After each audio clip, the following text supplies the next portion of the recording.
To an ambitious housing project underway in L.A. to solve the growing problem of so many military veterans without a place to call home. Yeah, fixes have been promised for years now, but an estimated 20,000 American veterans still don't have permanent homes. And the question is, can the VA finally deliver?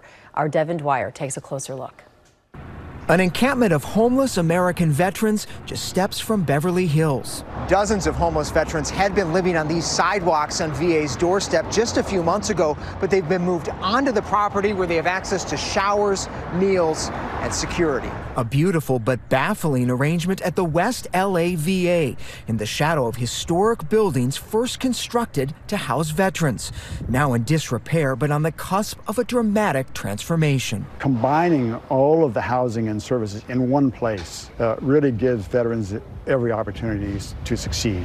How many veterans will this campus house when it's all completed? We believe there'll be about 3,000 veterans. And would that be the largest in the country? Oh, by far. It's $1 billion bid to tackle a problem that's festered for generations. While the number of homeless American vets has dropped by more than half over the last decade, an estimated 20,000 still lack permanent homes. Los Angeles has more than any city in the country. This is a humanitarian crisis. Nicholas Cormier is a former Air Force air traffic controller and former resident of Building 257 after he lost his job and couldn't pay rent. It's a war zone. It's, you know what I mean? This is how I see addressing the problem is it's boots on the ground every single day. We saw construction underway on dozens of new apartments. You can see the amount of light in this room. This is a common area. Part of a veterans community that will include a town center, art and athletic spaces, libraries, and easy access to VA medical care. These two buildings will house 110 veterans when they're finished, but there's not even a date yet for when construction will get started.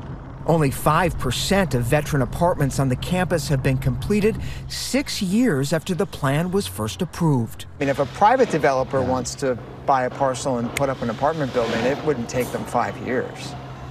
It is a funding problem. The water, the sewer, the electricity, the telecom. All that has to be redone. And where is that money going to come from? Peck says developers so far have raised only about $100 million. He says they also need help cutting red tape. When the top dog says, let's get it done, then people below find a way to get it done. Yeah, we're going to cut through all the red tape we can. Some of it we can't. VA Secretary Dennis McDonough says the buck stops with him on the project. Just a year on the job, he's personally engaged in making it a model for the country. It doesn't have a target date for completion. No. Why is that? But if I start to go through the reasons, what I'll do is it'll sound like excuses. We'll get to a bigger number here over the course of this year. Upwards of almost 200 additional units. The progress is welcomed by veterans like Joyce Campbell, who's living in temporary housing with help from VA, and who says more urgency is needed. It's like the country's starting to wrap their arms around the veterans and say thank you in many ways. Just 10% of the project's price tag has been raised, and it'll take at least 10 years to finish construction, but potential to make a big dent in homelessness among vets is a very real possibility. The American people expect that there not be homeless veterans.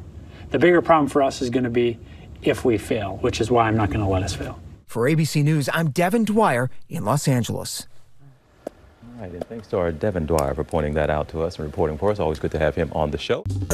Well, hey there, GMA fans. Robin Roberts here. Thanks for checking out our YouTube channel. Lots of great stuff here. So go on, click the subscribe button right over here to get more of awesome videos and content from GMA every day, anytime. We thank you for watching, and we'll see you in the morning on GMA.